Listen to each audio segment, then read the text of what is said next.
ராமநாதபுரம் மாவட்டம் கொதக்கோட்டை பகுதியில் 8 கோடி ரூபாய் மதிப்பில் கட்டப்பட்ட சமத்துவபுரம் வீடுகள் பயனாளிகளிடம் ஒப்படைக்கப்பட்ட நிலையில் வீடுகள் தரமற்ற முறையில் கட்டி வழங்கப்பட்டுள்ளதாக குற்றச்சாட்டு எழுந்துள்ளது. அதனை பார்க்கலாம்.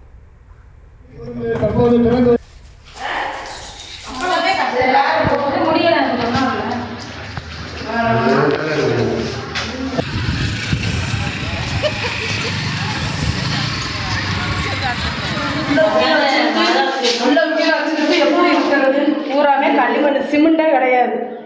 களிமண் அதை கசக்குனா தான்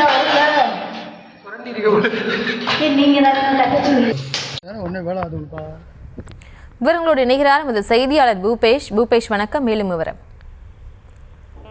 ராமநாதபுரம் மாவட்டம் திருப்புலானி ஒன்றியத்திற்குட்பட்ட கொதக்கோட்டை என்னும் பகுதியில பெரியார் நினைவு சமத்துவபுரம் என்ற பெயரில் 100 வீடுகள் 8 கோடி ரூபாய் மதிப்பில் கட்டப்பட்டு இன்று ராமநாதபுரம் சட்டமன்ற உறுப்பினர் காதர் பாட்ஷா முத்துராமலிங்கத்தால் அந்த பயனாளிகளுக்கு வழங்கும் விழாவானது நடைபெற்றது. 100 பயனாளிகளுக்கு அந்த வீடுகள் ஒப்படைக்கப்பட்டு இன்னும் 15 நாட்களுக்குள் அந்த வீடுகளில் அவர்கள் குடியேற வேண்டும் என்ற நிபந்தனையோடு பயனாளிகளுக்கு வீடுகள் ஒப்படைக்கப்பட்ட நிலையில அந்த வீடுகள் அனைத்தும் தரமற்ற முறையில் இருப்பதாக குற்றச்சாட்டானது எழுந்திருக்கிறது. குறிப்பாக அந்த கான்கிரீட் வீட்டின் ரூப் பகுதி முழுவதும் களிமண்ணால் கட்டப்பட்டு அதை தொட்டாலே உதிரும் அளவிற்கு இருப்பதாகவும் இந்த வீடுகளில் தங்களுடைய குழந்தைகளோடு பாதுகாப்பான முறையில் எவ்வாறு வசிக்க முடியும் என்ற அந்த பயனாளிகள் கேட்கும் கேள்வியானது அதிர்ச்சியை ஏற்படுத்தும் விதமாக அமைந்துள்ளது. அது மட்டுமல்லாது அந்த பகுதியில் இருக்கக்கூடிய வீடுகளுக்கு குடிநீர் இணைப்பு வழங்கப்படாததோடு மின் இணைப்பும் இதுவரை வழங்கப்படவில்லை என்ற குற்றச்சாட்டும் தரமற்ற முறையில் வீடுகள்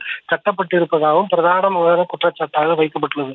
இது குறித்து அந்த பயனாளிகள் கேள்வி எழுப்பும் பொழுது 15 நாட்களுக்குள் குடியேற வேண்டும் என்று அறிவித்திருக்கும் அதிகாரிகள் தரமற்ற இந்த வீட்டில் எவ்வாறு இருப்பது என்று கேள்வி எழுப்பியிருக்கின்றனர். எனவே மாவட்ட நிர்வாகமும் சம்பந்தப்பட்ட அதிகாரிகளும் உடனடியாக பார்வையிட்டு அந்த குறைபாடுகளை சரி செய்ய வேண்டும் என்ற கோரிக்கை எழுந்தது. ராமநாதபுரம் சட்டமன்ற உறுப்பினர் காதர் பாட்ஷா முத்துராமலிங்கத்தால் திறந்து வைக்கப்பட்டு பயனாளிகளுக்கு இன்று வீடுகள் வழங்கப்பட்ட நிலையில் அந்த வீடுகள் தரமற்ற முறையில் இருப்பதாக குற்றச்சாட்டு எழுந்திருக்கும் சம்பவமானது அதிர்ச்சியும் பரபரப்பையும் ஏற்படுத்தியது. விவரங்களுக்கு நன்றி பூபேஷ்.